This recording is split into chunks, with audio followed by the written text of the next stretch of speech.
안녕하세요. 조교 박영준입니다. 열심히 과제를 풀어서 제출하시느라고 모두 고생이 정말 많으셨어요.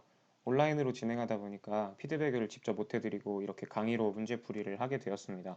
문제풀이에 앞서서 설명이 잘못된 부분이나 이상한 부분이 있으면 언제든지 말씀해 주세요. 조교지만 저도 같이 배우는 입장이기 때문에 부족한 부분이 많으니까 같이 공부하도록 해요. 그럼 1번 문제부터 풀이를 해보겠습니다. 저는 이그젠플 3의 펑션스 부분을 맡았고 그리고 아구멘트 매칭 이그젠플부터 하나씩 설명을 해보겠습니다. 1번은 전달인자의 매칭 문제였어요. 몇 분은 문제를 정확히 인지 못하셨는지 모르겠는데 답을 적지 않으시거나 출력 결과만 적어서 제출해 주셨더라고요. 문제부터 설명드리면 각 함수의 전달인자, 그러니까 아규먼트에 대해서 이해하고 있는지 설명을 하라는 문제였습니다. 총 6개의 함수를 제시해 주셨고 모두 프린트 함수를 이용해서 이 파라미터, 그러니까 매개 변수의 a나 b 또는 c 총 2개에서 3개를 받도록 정의했습니다.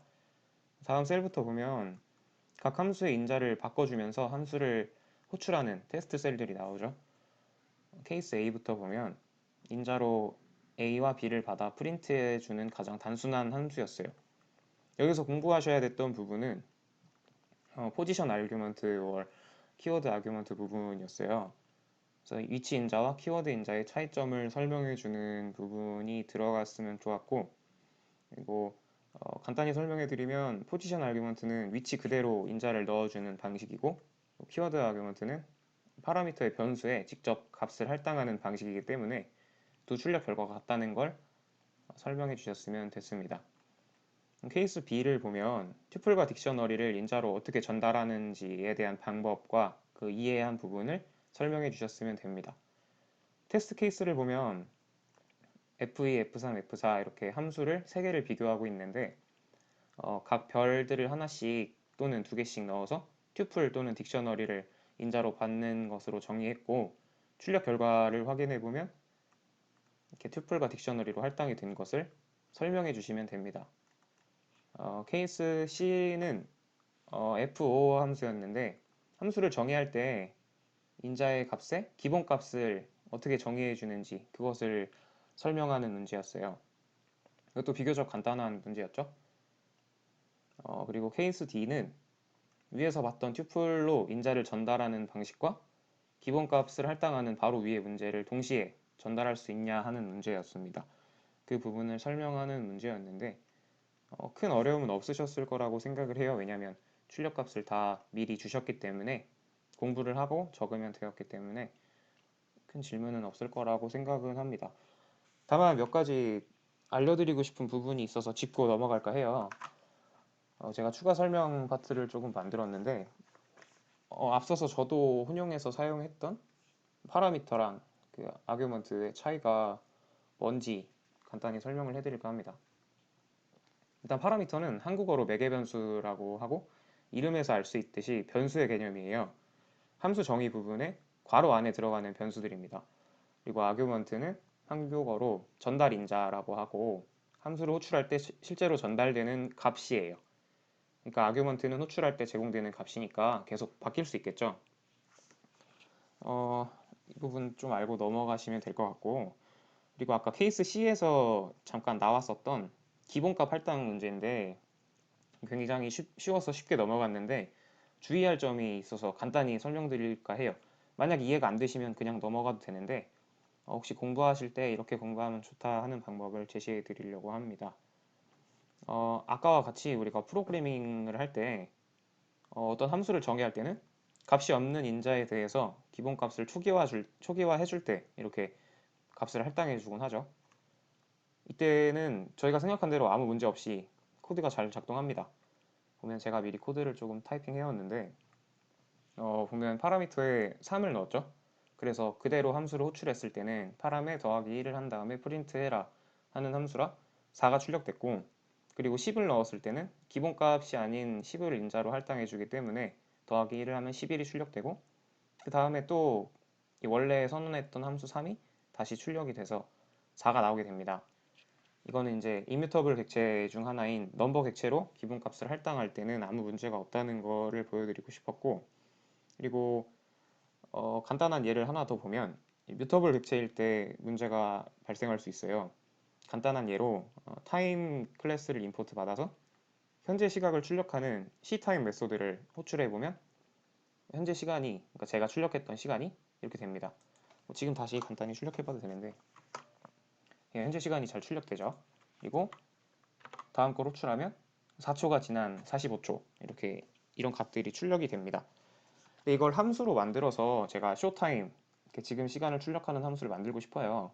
그래서 타임을 임포트 받은 걸 그대로 가져와서 이 time.ctime 이걸로 클래스를 정의를 해줍니다. 클래스에 있는 함수를 now에 넣는 거죠. 이렇게 클래스 함수로 출력 함수를 넣어주게 되면 문제가 발생합니다. 이 인자로 클래스를 넣었기 때문에 이게 클래스는 뮤터블 객체인데 이때 print now를 찍는 함수를 만들고 출력을 하면 죄송합니다. 이걸 먼저 하고 출력을 하면 그러면 27초, 이때 22분 27초에 값이 찍힌 거를 확인할 수 있는데 이때 발생하는 문제가 지금 몇 초가 지난 이후에도 27초로 똑같이 찍히게 됩니다. 이게 뮤터블 객체가 한번 함수를 할당을 하게 되면 그 다음부터는 실행을 여러 번 해도 결과값이 변하지 않는 것을 확인할 수 있어요. 이런 문제가 있어서 이걸 해결하려면 이 뮤터블을 만들 때는 기본값을 none으로 처음에 초기화를 한 다음에 함수 내에서 none인지 아닌지 여부 검사를 한 후에 기본값을 정의해주는 방식을 취하라고 파이썬 공식 문서에서 권고를 하고 있습니다. 이런 방식으로 코딩을 하면 저희가 만들고 싶으면 현재 시간을 출력하는 showtime 함수를 제대로 작동하게 만들 수 있어요. 확인해 보면 23분 20초, 그러니까 지금 시간이 찍혔고 그 다음에 showtime을 다시 호출할 때 이렇게 다시 할당을 해서 25초 이렇게 할당할 수 있는 모습을 확인할 수 있습니다. 그러면 이렇게 클래스 자체나 아니면 뮤터블 객체를 인자로 넣는 경우는 없나 생각을 해보면 제가 좀 찾아봤을 때는 있었습니다. 분명히 있었어요. 그 좀 이해하기 어려운 부분이실 수 있는데 간단히 설명을 드리면 운영체제 과목을 지금 수강하고 계실 수도 있는데 그 캐싱에 대해서 조금 자세히 공부를 하실 거예요. CPU에서 디스크를 참조해서 하는 캐싱과 비슷하다고 생각하면 되는데 좀 어려우니까 간단히 설명드리면 이미 수행했던 연산 작업 같은 거 있잖아요. 그러니까 아까 출력했던 시간값 그런 연산 작업이 있는지 없는지 널로 검사를 하고 그 연산 작업이 이미 연산이 되어 있다면 중복 연산을 스킵하고 결과를 구하는데 훨씬 빨라질 수 있겠죠. 그런 경우는 이런 뮤터블 객체를 기본값으로 할당하게 됩니다. 그럴 때 사용하시면 되고 궁금하신 분들은 조금 더 찾아보시라고 이렇게 제가 가이드 같은 거를 간단히 제시를 했고 그럼 다음 문제로 넘어갈게요. 1번 풀이가 좀 길었습니다. 2번은 adder라는 함수를 구현하는 문제였어요. 파이썬에서 스트링 타입이랑 리스트, 플롯 타입에 대해 더하기 함수 연산의 공통점을 알고 계셨다면 굉장히 쉬운 문제였어요. 공통적으로 단순히 더하기 기호만 있으면 잘 더해지는 것을 확인하는 문제였는데 이것도 좀 어렵게 접근하신 분들은 이 세 개를 다 각각 처리해 주셔서 로직은 맞았기 때문에 제가 감점은 하지 않았습니다. 이제 add에서 더하기만 하면 세 개에서 각각 다 출력이 정상적으로 되는 것을 확인하면 되는 문제였어요. 그리고 3번 문제를 보면 앞에서 했던 adder 함수를 제너럴라이제이션 하는 문제였어요.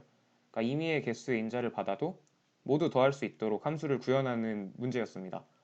문제를 정확히 이해하고 코드를 짜는 게 정말 중요해요. 교수님께서 힌트 앞부분에 슬라이싱에 대해서 언급해 주셨는데 슬라이싱 하면 조금 더 문제에 접근이 쉽습니다.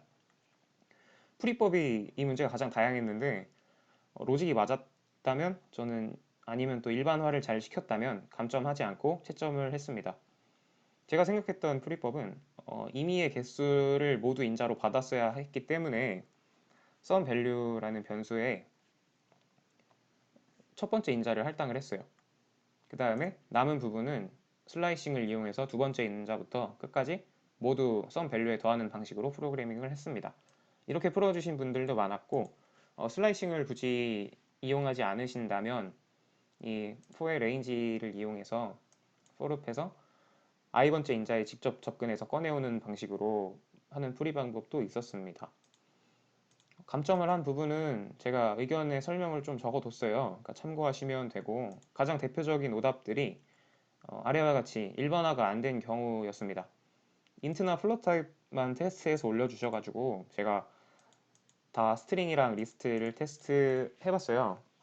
그래서 안 될 경우에만 감점을 했는데 이렇게 이 부분은 정상적으로 작동합니다. 하지만 리스트랑 리스트랑 스트링을 넣었을 때는 에러가 출력되는 걸 알 수 있는데 이거는 이제 에러 코드를 확인해 보면 이쪽에 신텍스 에러가 나죠. 이건 스트링이랑 뭐야 이거 리스트는 더하기 연산으로 이렇게 i로 접근을 해서 할 수가 없죠. 아규먼트 1에서 나오는 거기 때문에. 그래서 이 부분에서는 에러가 나는 것을 확인할 수 있습니다. 이런 식으로 틀리셨으면 제가 밑에 잘 적어 놨으니까 그 부분을 확인하고 혹시 이상한 부분이 있으면은 연락을 주시면 되겠습니다. 다음 문제는 이게 3-2번 문제인데 다른 타입의 인자를 함께 전달하면 어떻게 되는지, 그리고 3-3번은 딕셔너리 타입으로 전달을 했을 때 어떤 문제가 발생하는지에 대한 문제였어요. 이 부분은 해석을 좀 잘 하고 풀어주셨으면 좋겠고, 직접 코드를 돌려보고 에러 코드 출력 부분만 넣어주신 분들도 계신데 감점 요소는 아니었지만 간단한 설명을 짧게 달아주시는 것도 좋을 것 같아요. 두 문제 다 에러가 발생하고 왜 발생하는지에 대해 적으면 되는 문제였습니다. 간단히 설명하면 다른 타입으로는 튜플로 묶이지 않기 때문에 발생하는 신텍스 에러와 튜플 내부에 딕셔너리 타입을 더해서 넣을 수 없기 때문에 타입 에러가 발생한다는 내용을 적어주시면 되겠습니다. 4번 문제는 딕셔너리를 더하는 기능의 함수를 구현하는 문제였고, 교수님 설명 뒤에 보면 if문 뒤에 이 조건절에 딕셔너리 두 개의 같은 키가 있을 경우에는 둘 중에 아무 값이나 선택해도 된다는 조건이 있습니다. 딕셔너리의 업데이트 메소드를 알면 간단한 문제였죠. 저도 생각하지 못했던 좋은 방법으로 구현을 해주신 분이 있어서 소개를 좀 해드리고 싶어서 코드를 가져왔습니다. 그냥 딕셔너리를 받아서 이 스타 두 개를 이용한 아까 위에서 봤던 인자로 받았던 스타 두 개를 이용해서 딕셔너리를 풀어요. 그리고 두 개를 다 컴마를 이용해서 딕셔너리로 한 번 더 묶어서 중복을 자동으로 제거하게 했고 그걸 바로 리턴해줘서 한 줄 만에 코드를 짜셨더라고요. 업데이트도 뭐 이것도 한 줄로 바로 넣으면 되긴 되는데 이 방법도 참신한 방법인 것 같아서 소개를 해드렸습니다. 좋은 방법인 것 같아요. 저도 많이 배웠습니다.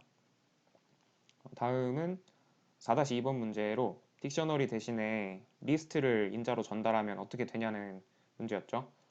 이것도 해석이 명확했는데 다르게 풀어주신 분들이 좀 있었어요. 그래서 코멘트에 적어놨습니다. 리스트를 두 개를 선언했고 저는 바로 넣어도 됩니다. 그거를 이 함수 그대로 인자를 리스트로만 바꿔서 전달했을 때는 업데이트 메소드를 써서 합치는 거기 때문에 제가 선언했던 메소드는 리스트에 업데이트 메소드가 없어서 애트리뷰트 에러가 출력이 됐습니다. 이런 식으로 왜 에러가 났는지 적어주시면 되고 4-3번 문제 같은 경우는 위와 같은 케이스, 그러니까 리스트도 인자로 넣어서 합칠 수 있는 경우를 함께 처리할 수 있는 제너럴라이즈 함수를 어떻게 만들 수 있겠냐는 문제였죠. 힌트를 확인해 보면 타입을 활용하면 쉽다는 내용도 있어요. 이런 걸 잘 확인해 주시고 풀어주시면 좋아요. 그래서 저는 함수를 간단히 짰는데 풀어보면 빌트인 펑션인 타입을 활용해서 리스트라면 단순 더하기 연산을 하고 그렇지 않다면 두 가지 경우밖에 없기 때문에 딕트라서 업데이트를 호출해주는 방법으로 프로그래밍을 했습니다. 여기선 if문에 걸렸다면 리턴이 되고 안 걸리면 넘어가기 때문에 else를 생략을 했어요.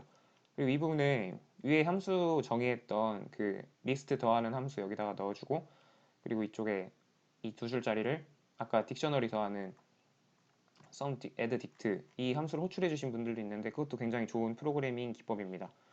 그렇게 해주신 분들도 있었어요. 이게 조금 약간 많이 다르게 쓰신 분들은 왜 그랬는지 제가 좀 파악을 해보니까 이 밑에 있는 타입 마크다운 이 구문 있죠. 이거 작년에도 있었고 문제가 많았는데 이게 무슨 말인지 고민하셨을 분들이 굉장히 많을 것 같습니다. 저도 작년에 고민이 많아서 이상한 말을 막 적어놨었는데 제가 교수님께 이번에 문의를 해본 결과는 교수님께서 확인을 해보시고 잘못 들어간 내용이니까 삭제를 하고 풀어라 라는 답을 받았어요. 그러니까 이 부분은 감점도 가점도 없이 채점을 했습니다. 미리 파악하고 전달을 해드렸어야 되는데 이 부분은 정말 죄송합니다. 이 문제 때문에 아래에 있는 이 마크다운 때문에 그냥 마크다운으로 설명을 해주신 분들이 많아요. 이 로직에 대해서. 그러니까 뭐 if 문에서 타입으로 리스트를 처리하고 나머지 딕셔너리로 더한다 뭐 이렇게 적어주신 분들이 계신데 저는 그 로직이 맞았으면 감점하지 않았습니다. 왜냐하면 이 마크다운 때문에 헷갈리셨을까봐 굳이 코드로 구현 안 하고 이것도 방법으로 나왔기 때문에 how로 마크다운으로 작성을 해도 감점하지 않았어요. 그렇게 알고 계시면 되고 이거는 지워주시면 됩니다. 다음 5번 문제는 팩토리얼을 리커시브로 구현하던가 그러니까 팩트 1에서는 리커시브로 구현하는 문제와 그리고 반복 연산으로 팩트 2를 작성하는 문제였죠. 3학년이시니까 두 가지 방법으로 팩토리얼을 그러니까 구현하는 방법은 다들 정확하게 맞으셨고 다들 잘 푸셨어요. 다만 노트 부분에 예외 처리를 안 해주신 분들은 작은 감점이 있었습니다. 원래 0 팩토리얼이 1이잖아요. 근데 교수님께서 문제에서 예외적으로 0을 처리하라고 하셨기 때문에 이걸 만약에 이렇게 n은 0일 때를 고려를 안 해주셨다면 작은 감점을 했습니다. 예외 처리를 안 해서 감점 요소라고 판단을 했기 때문이에요. 어, 밑에 코멘트로 달아놨으니까 혹시나 문제가 있으신 분들은 와서 말씀해 주시면 되고 이렇게 엑서사이즈 3번 펑션 과제풀이를 모두 마쳤습니다. 궁금하신 부분이나 제 설명이 부족했던 부분이 있으면 말씀해 주세요. 적극적으로 수용하고 반영하도록 하겠습니다. 그럼 다음 과제도 화이팅!